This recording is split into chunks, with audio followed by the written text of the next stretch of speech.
भगवान विष्णु ने माँ लक्ष्मी को बताया कि कल युग में पति पत्नी की एक छोटी सी गलती के कारण परिवार बिखर जाता है, परिवार टूट जाता है। पति पत्नी की एक छोटी सी गलतफहमी के कारण अच्छा खासा परिवार बिखर जाता है, अच्छा खासा परिवार टूट जाता है। दोस्तों आजकल कल युग में कुछ ऐसा ही है कि पति पत्नी में ये एक छोटी सी गलतफहमी बहुत ज़्यादा पैदा हो जाती है और इसी के चलते उस परिवार का विनाश हो जाता है। उस परिवार को टूटने में बिल्कुल देर नहीं लगती है। सबसे ज़्यादा आजकल झगड़े चल रहे हैं तो पति पत्नी के झगड़े चल रहे हैं और बगैर बात के बगैर मतलब के झगड़े चल रहे हैं। केवल एक गलतफहमी पैदा हो जाती है। वो कौन सी गलतफहमी है आइए हम बताते हैं आपको इस वीडियो के माध्यम से। तो दोस्तों अगर आप भी चाहते हो कि आपके परिवार में कोई कलह नहीं हो, आपका परिवार कभी नहीं टूटे, अच्छी तरीक़ा से सुखी जीवन व्यतीत करें आप, तो इस वीडियो को आपसे निवेदन है हाथ जोड़ करके कि इस वीडियो को 5-10 मिनट का टाइम निकाल करके ज़रूर सुनिएगा। इस कहानी से, इस वीडियो से हम और आपको बहुत कुछ सीखने के लिए मिलेगा। जो लोग अपने अपने मतलब में चौकस रहते हैं, जो लोग छोटी छोटी बातों पर गलतफहमी अपने दिल में पैदा कर लेते हैं, उनके लिए ये वीडियो बहुत अच्छी सीख देकर के जाने वाली है। भगवान नारायण माँ लक्ष्मी को समझाते हैं। लक्ष्मी सुनिएगा ध्यान लगा करके, हम आपको बताते हैं कि वो गलतफहमी कौन सी हुआ करती है जिसके कारण परिवार टूट जाते हैं। तो नमस्कार दोस्तों, स्वागत है आप लोगों का एक बार फिर हमारे गजब ज्ञान यूट्यूब चैनल में। दोस्तों कहानी प्रारंभ करने से पहले, इस ज्ञानवर्धक चर्चा को प्रारंभ करने से पहले आप लोगों से एक निवेदन करूंगा कि अगर आप हमारे गजब ज्ञान यूट्यूब चैनल पर नए दर्शक मेहमान बंधु बनकर के आए हैं तो प्लीज़ हमारे चैनल को सब्सक्राइब करें। हो सके तो कमेंट बॉक्स में जय माँ लक्ष्मी ज़रूर लिखें। मैं माँ लक्ष्मी से प्रार्थना करूँगा कि जो भाई बंधु माताएँ बहनाएँ कमेंट बॉक्स में जय माँ लक्ष्मी लिखें, उनके परिवार के ऊपर माँ आपकी कृपा दृष्टि बनी रहे, उनका परिवार कभी भी ना टूटे, पति पत्नियों में प्रेम बना रहे। मैं बस यही आपसे निवेदन करूँगा। तो आइए आपका समय ज़्यादा बर्बाद ना करते हुए गौर करते हैं कहानी की तरफ। भगवान नारायण ने माँ लक्ष्मी को समझाया। लक्ष्मी सुनिएगा, वो कौन सी पति पत्नी में गलतफहमी पैदा हो जाती है आइए हम आपको एक कहानी के माध्यम से बताते हैं। प्राचीन काल की बात है। प्राचीन काल में किसी नगर में एक राजा निवास करता था और उस राजा के 2 बेटी थी। एक का नाम था शीला, एक का नाम था सुशीला। लेकिन जो शीला बेटी थी वो थोड़ी चंचल स्वभाव की थी और जो सुशीला बेटी थी छोटी, वो सुशीला जो थी वो बिल्कुल सज्जन स्वभाव की थी। जब बेटी समझदार हुई हैं तो उस राजा ने अपनी बेटियों का विवाह करने के लिए जो आसपास के राजा थे उनके पास में पत्र भिजवाया गया है। जब सब राजा एकत्रित होकर के आए तो अपनी बेटियों का स्वयंवर रचा है। भगवान नारायण समझाते हैं लक्ष्मी महाराज ने अपनी बेटी शीला और सुशीला का स्वयंवर रचा है। तो उसमें 2 राजा आए।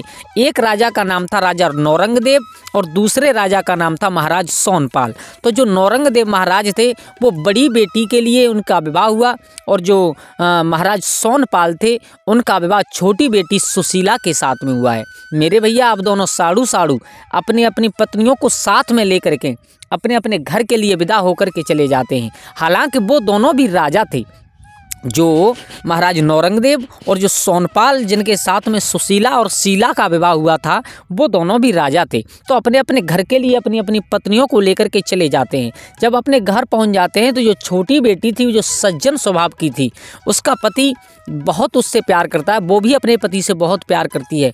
बहुत बड़ी पतिव्रता, बहुत बड़ी सतवंती स्त्री बनती हुई चली गई है।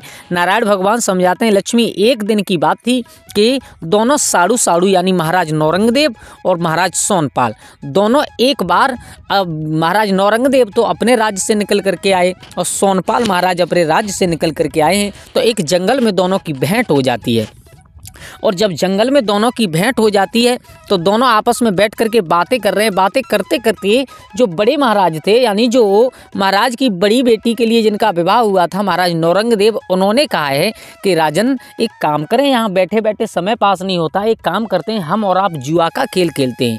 दोस्तों ये बात सच है कि जुआ का खेल वो होता है जो इंसान को रात्रि में ही बर्बाद कर देता है, ज़्यादा समय नहीं लगता है। जो इंसान जुआ खेलते हैं उन्हें बर्बाद होने में ज़्यादा समय नहीं लगता है। तो महाराज जो नौरंगदेव थे बड़े राजा, उन्होंने अपने छोटे साड़ू को यानी जो साड़ू थे उनको जुआ के खेल में हरा दिया है। बहुत कुछ हार गए हैं। जब हारने के बाद संध्या का समय हुआ तो नौरंगदेव महाराज अपने घर चले जाते हैं और महाराज जो सोनपाल थे वो अपनी पत्नी के पास में अपने आंगन में चले जाते हैं। लेकिन आज महाराज सोनपाल की और कुछ चेहरा उतरा हुआ है। नारायण भगवान समझाते हैं लक्ष्मी पत्नी उसे ही कहते हैं जो पति का चेहरा पढ़ करके बता दे कि आज तुम्हारे ऊपर कोई संकट है। तो पत्नी ने पूछा है महाराज कहिएगा आज कारण क्या है, आज आपका चेहरा क्यों उतरा हुआ है? तो महाराज बोले हैं क्या बताएं, आज तुम्हारे बहनोई साहब यानी जो तुम्हारे जीजा जी हैं, हमारे साड़ू हैं महाराज नौरंगदेव, वो हमें जंगल में मिल गए। तो उन्होंने अपने पास में बैठा लिया। पास बैठाने के बाद में वो हमारे साथ में जुआ का खेल खेले। लेकिन क्या बताएं, उन्होंने जितनी बाजी डाली वो सब बाजी उनकी तरफ ही, उनकी पक्ष में ही पड़ी हैं। वो सब बाजियों को हार जीत गए हैं और हम सब बाजियों को हार गए हैं। तो आज वो पत्नी कहने लगी है महाराज तो ये तो जुआ का खेल है, पहले तो आपको खेलना नहीं चाहिए था, और अगर आप खेले हो तो हारना जीतना तो लगा रहता है, इसमें चिंता करने की क्या बात है। तो महाराज सोनपाल कहने लगे रानी चिंता इस बात की नहीं है कि मैं हार गया, चिंता इस बात की है कि मैंने इतनी बार पासे डाले, उतनी बार में सब उनकी तरफ ही गए। अगर मेरी तरफ एक भी पासा आ जाता, अगर मैं एक बार भी जीत जाता तो मुझे इस बात की चिंता नहीं होती। तो आज पत्नी कहने लगी महाराज घबराओ ना, अब एक काम करो, कल आप अचानक मिल गए थे, लेकिन कल आप लोगों को करना है कि आप उनको निमंत्रण दे करके अपने घर बुलाइएगा, और घर बुला करके आपको इतना शौक है तो उन्हें घर पर बैठा करके उनके साथ जुआ खेलिएगा। लेकिन मैं एक पतिव्रता स्त्री हूँ, कोई साधारण स्त्री नहीं हूँ, ये मेरा वादा है आपसे कि आप एक भी बार हारोगे नहीं। महाराज सोनपाल को कुछ तसल्ली हुई, उन्होंने पत्र भेज करके एक नौकर के हाथ में दे दिया और कहा है कि हमारे बड़े साधु जो नौरंगदेव महाराज हैं उनको पास में बुलाइए हमारे पास में घर, और कह देना कि जुआ का खेल आज घर पर होगा। महाराज नौरंगदेव के पास में पत्र पहुंचा है। नारायण भगवान समझाते हैं लक्ष्मी सुनिएगा, पतिव्रता स्त्री में कितनी ताकत होती है हम आपको बता रहे हैं। जब नौरंगदेव महाराज घर आए तो घर आते समय और जब आंगन में आए हैं तो दोनों लोगों ने पति पत्नियों ने बहुत सम्मान किया है। सम्मान करने के बाद में बैठा लिया है। भोजन से निवृत्त होकर के रात्रि के समय आज जुआ का खेल प्रारंभ किया है। तो आज महाराज सोनपाल ने अपनी पत्नी का नाम लेकर के जैसे ही पांसा डाला, महाराज सोनपाल की तरफ वो पांसा आया है। महाराज सोनपाल जीत गए, बहुत खुश हुए। एक नहीं 4, 6, 10 बार पांसा डाला गया, लेकिन हर बार महाराज सोनपाल ने अपनी पत्नी का नाम लेकर के डाला है तो वो सब महाराज सोनपाल की पक्ष में ही गिरता है। महाराज सोनपाल जीतते चले गए, और जब आखिरी बार पांसा डाला है तो अब की बार उनके मुख से थोड़ा तेज आवाज निकल गई अपनी पत्नी का नाम लेकर के। महाराज नौरंगदेव विचार कर रहे हैं तो इसीलिए मैं सोच रहा था कि ये आज बार बार क्यों जीत रहा है, कारण क्या है। अब महाराज नौरंगदेव के दिमाग में एक बात आई कि इसकी पत्नी इतनी बड़ी पतिव्रता है तो इसका धर्म जरूर डिगाना चाहिए, कुछ ना कुछ जरूर करना चाहिए। इतना कहने सोचने के बाद में महाराज नौरंगदेव तो अपने घर चले जाते हैं, और महाराज सोनपाल इतने मगन हैं कि अपनी पत्नी के साथ में उन्होंने जैसे तैसे रात्रि व्यतीत की है। 2, 4, 6, 8, 10 दिन का समय व्यतीत हुआ है। नारायण भगवान समझाते हैं लक्ष्मी सुनिएगा, अब 4, 6, 8, 10 दिन बाद महाराज सोनपाल को दिमाग आया, एक दिमाग में विचार आया। विचार करने लगे एक काम करते हैं, अब काबुल की तरफ कुछ अश्व लेने के लिए जा रहे हैं। तो जब राजा घोड़ा लेने के लिए काबुल के लिए गए तो उधर नौरंगदेव महाराज को मालूम पड़ जाती है कि हमारे साड़ू घर पर नहीं है, वो घर से निकल गए हैं। तो उनके दिमाग में वही बात चुभ रही थी कि उनकी पत्नी इतनी बड़ी पतिव्रता है, यानी मेरी साली इतनी बड़ी पतिव्रता है, तो उसका पतिव्रत धर्म नष्ट जरूर करना चाहिए। लेकिन करें तो करें कैसे। अब रात्रि के समय महाराज नौरंगदेव अपना रूप बदल करके चले। कहाँ चले?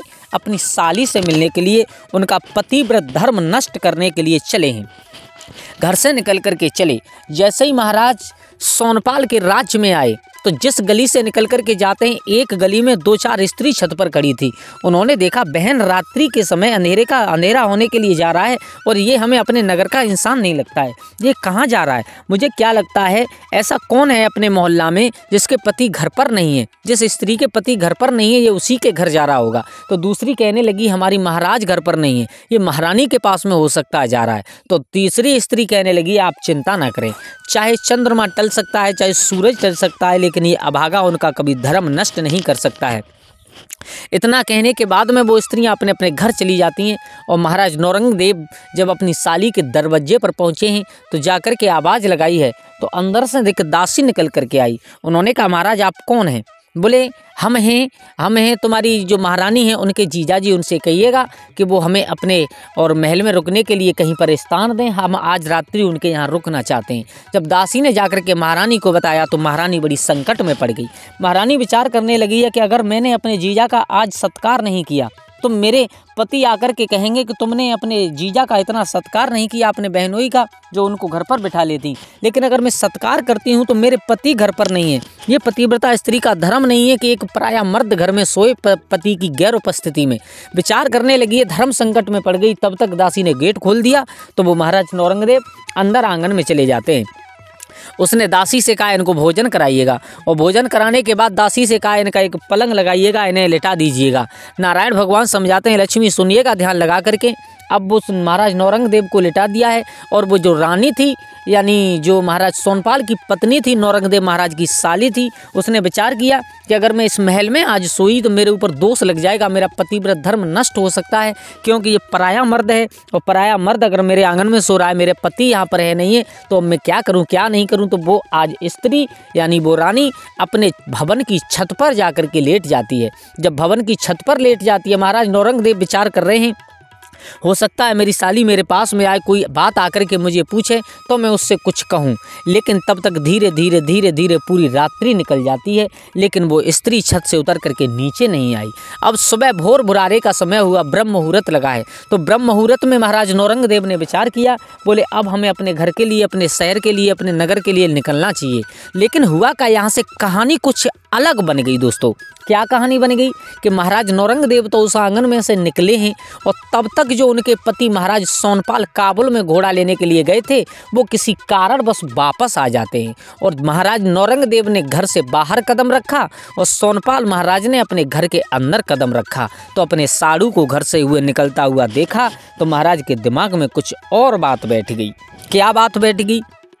अब जैसे ही घर में अंदर पहुंचे, साड़ू से तो कुछ नहीं कहा, घर में अंदर पहुंचे तो पत्नी आई है निकल करके, हाथ में जल का लोटा लेकर के आई, बोले महाराज जल पी लो। तो आज वो महाराज सोनपाल कहने लगे हैं अभागिनी, मुझे तेरे हाथ का जल नहीं पीना है, मुझे नहीं मालूम था कि तू मुझे इतना बड़ा धोखा दे रही है। वो रानी कहने लगी महाराज क्यों, कोई गलती हो गई हमसे? बोले तो इससे गलती नहीं हुई है, तूने बहुत बड़ी गलती जानबूझ करके की है। तू मेरी गैर उपस्थिति में, मेरी अनुपस्थिति में, और तू पराये मर्द के साथ में, आज एक पराया इंसान तेरे महलों में पूरी रात्रि रुका। बोल क्या कहना चाहती है तू? वो रानी हाथ जोड़ करके कहने लगी है महाराज हाँ ये बात सच है कि तुम्हारे साड़ू साहब यानी हमारे जीजा जी, हमारे बहनोई साहब यहाँ पर आए थे, लेकिन मैं सच बता रही हूँ महाराज, मैं एक बहुत बड़ी पतिव्रता स्त्री हूँ। उन्हें मुझे अपनाना तो बहुत दूर, मैंने उनका चेहरा तक नहीं देखा है, और आप मेरे ऊपर शक कर रहे हो। महाराज सोनपाल को इतनी शक होती चली गई, इतनी शक होती चली गई कि उन्होंने महारानी को और रानी से दासी बना दिया।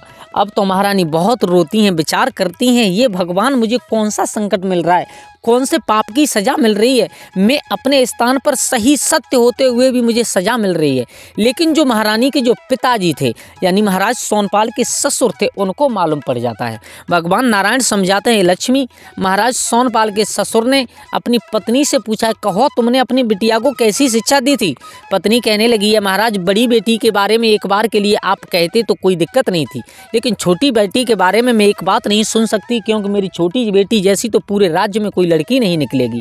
मेरे भैया अब महाराज सोनपाल के ससुर महाराज के पास के लिए आए हैं। तो महाराज सोनपाल से कहा है कहिए राजन, मेरी बेटी से ऐसी क्या गलती बन गई जो जिसके कारण तुमने रानी से और उसे दासी बना दिया, घर का काम काज कराते हो और उसे अपनाते नहीं हो? महाराज सोनपाल कहने लगे पिताजी आपको क्या बताएं, अगर हम आपको बता देंगे तो आपके पैरों के नीचे से जमीन खिसक जाएगी। बोले क्यों, कहो क्या कहना चाहते हो? बोले महाराज ये एक बदचलन स्त्री है। आहा, पिताजी के आंसू निकल गए। बोले बेटा मैंने आज तक अपने जीवन में ऐसा शब्द नहीं सुना है, बदचलन क्या होता है ये हमें समझाइएगा पहले। बोले पिताजी मेरी अनुपस्थिति में ये पराया मर्द इसने अपने घर में रखा था। महाराज जो ससुर थे यानी सोनपाल महाराज के जो रानी के पिताजी, वो रोने लगे हैं। बेटी से कहा बेटी ये तूने क्या किया? बेटी हाथ जोड़ करके बोली है पिताजी चाहे पृथ्वी हिल जाए, चाहे सूर्यमा, चाहे चंद्रमा और अपना रास्ता छोड़ दे, चाहे सूर्य पूरब की जगह पर पश्चिम से निकलना प्रारंभ कर दे, लेकिन ऐसा कभी नहीं हो सकता। मैं एक बहुत बड़ी पतिव्रता स्त्री हूँ। आप मेरे पति से कहिएगा अगर इनको मेरे ऊपर विश्वास नहीं है तो ये मेरी परीक्षा ले सकते हैं। नारायण भगवान कहते हैं लक्ष्मी कलयुग में स्त्रियों को बहुत परीक्षाओं से गुजरना पड़ता है, गौर करके सुनिएगा। अब महाराज विचार कर रहे हैं, बोले इसकी परीक्षा लें क्या लें? तो सोनपाल महाराज ने कहा है सुनिएगा, अगर ये परीक्षा देना चाहती है तो गरम तेल की कढ़ाई में बैठ जाए। रानी ने बगैर सोचे समझे अपने पतिव्रत धर्म को और याद किया, अपने पतिव्रत धर्म का स्मरण किया, विचार किया है कि अगर मैंने जीवन में कभी भी पराये मर्द की तरफ गलत दृष्टि नहीं डाली, अगर मैं सच्ची पतिव्रता हूँ तो ये तेल मेरा कुछ नहीं बिगाड़ेगा। जब कढ़ाई में बैठ जाती है मेरे भैया, लेकिन राजा को विश्वास नहीं हुआ। राजा ने कहा ये तो चाहे कोई कर लेगा। फिर कहा दूसरी परीक्षा दीजिए, अग्नि में बिठाया गया है, लेकिन फिर भी राजा को विश्वास नहीं हुआ। वो राजा सोनपाल कहने लगे अपने ससुर से, एक काम कीजिएगा, इस अभाग्नि को आप मेरे आँखों से अलग ओझल कर दीजिएगा, आप इसे अपने साथ ले जाइएगा, अन्यथा या तो ये जिंदा रहेगी या मैं जिंदा रहूँगा। आज उस सोनपाल महाराज के ससुर यानी रानी के पिता घबरा जाते हैं, विचार करते हैं महाराज ना आप मरो ना हमारी बेटी को मारो, हम इसे अपने साथ में ले जाते हैं। अब जैसे ही लेकर के चले, रथ पर सवार हुए, उसी समय महारानी को क्रोध आ गया। महारानी ये विचार किया, पिया तुम्हारी इतनी बड़ी गलती है, इतनी बड़ी गलती है कि या तो आपको परीक्षा नहीं लेनी थी, जब हम परीक्षा में पास हो गए तो फिर आपको सज़ा नहीं देनी थी। खैर मैं पतिव्रता स्त्री हूँ, मैं आपसे कुछ नहीं कह सकती, लेकिन चलते चलते कहा है कि सुनिए, जिस मेरे जीजा की बदौलत बगैर किसी कारणवश, बगैर किसी गलती के, बगैर किसी दोष के और मेरे ऊपर इतना बड़ा दोष लगाया गया है, तो मेरा ये श्राप है कि मैं जब तक अपने घर पहुंचूं तब तक जो मेरे जीजा महाराज नौरंगदेव हैं वो आंखों से अंधे हो जाए, अगर मेरा पतिव्रत धर्म सत्य है तो। मेरे भैया इतना कहने के बाद में वो बिटिया अपने घर के लिए अपने पिता के साथ निकल जाती है। अब जैसे ही रात्रि के समय महाराज नौरंगदेव सोए, सुबह हुआ, आंखें खुली तो उनके आंखों की रोशनी चली जाती है, उनके बिल्कुल भी दिखाई नहीं देता है।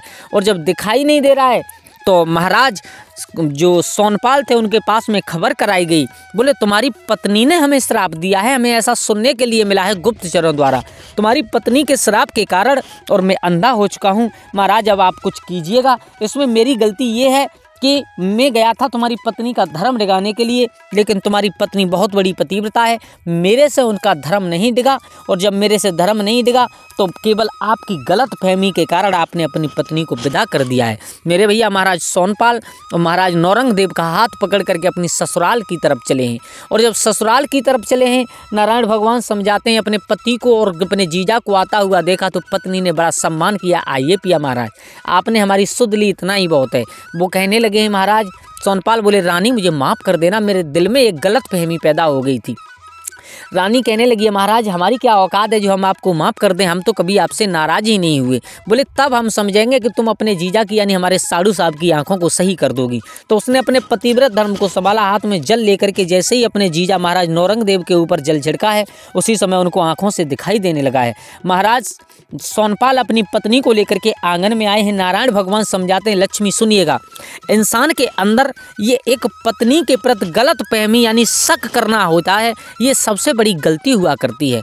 पहली बात तो ये होती है कि पत्नी को कभी भी पराये मर्द की तरफ देखना भी नहीं चाहिए, और अगर देखती है तो जैसे देखती है, जैसे अगर बड़ा है तो अपने पिता की दृष्टि से, अगर छोटा है तो अपने बेटा की दृष्टि से, और अगर बराबर का है तो अपने भाई की दृष्टि से। क्योंकि गोस्वामी तुलसीदास भी रामचरितमानस में कहते हैं, रामचरितमानस में चौपाई कहते हैं गोस्वामी तुलसीदास, मध्यम पर पति देखे कैसे, भ्राता पिता पुत्र निज जैसे। यानी दूसरे नंबर की पतिव्रता वो होती हैं जो पराये पुरुष को देखती तो हैं लेकिन बाप बेटा और अपने भाई की दृष्टि से देखती हैं। तो सबसे पहली बात यह है कि पत्नी को कभी ऐसा नहीं करना चाहिए, और दूसरी बात यह है पति को कभी भी अपनी पत्नी के ऊपर शंका या संदेह नहीं करना चाहिए, क्योंकि ये शंक का इलाज कभी किसी के पास में नहीं हुआ करता। दोस्तों हमेशा ही परिवार टूट जाता है अगर पति पत्नी के बीच में, पति पत्नी के रिश्ते में ये शक नाम का शब्द आ जाता है। क्योंकि आप लोग जानते हो कि पति पत्नी का रिश्ता ही विश्वास के ऊपर टिका हुआ होता है। पति को पत्नी पर विश्वास करना चाहिए और पत्नी को पति पर विश्वास करना चाहिए। अगर बीच में शक आ जाता है, संदेह आ जाता है, ये गलत फहमी आ जाती है कि मेरी पत्नी बदचलन है या मेरा पति बदचलन है, तो उसके परिवार में, उस परिवार में कभी टूटने में देर नहीं लगती, वो परिवार टूक टूक होकर के बिखर जाता है। दोस्तों हमारे कुछ दर्शकों ने नाम लेने की अपील की थी, तो सबसे पहला नाम है भरत सिंह राजपूत जरावली से, इन्होंने नाम लेने की अपील की थी, बहुत बहुत धन्यवाद। और दूसरे हैं कशिश जी, बहुत बहुत धन्यवाद कशिश जी आपका। और तीसरे हैं सोनू यादव पोरा से, बहुत बहुत धन्यवाद सोनू यादव पोरा से आपका। और चौथे हैं अंकुश कटारा जी फर्रुखाबाद से, आप सब लोगों का बहुत बहुत धन्यवाद। और आपसे निवेदन करूंगा कि वीडियो को पूरा देखने के लिए आप लोगों का धन्यवाद। तो दोस्तों कल फिर मिलते हैं किसी एक नई कहानी, एक नई चर्चा के साथ। तब तक के लिए सभी लोग आनंदित रहें, खुश रहें। जय श्री राधे, जय श्री राम।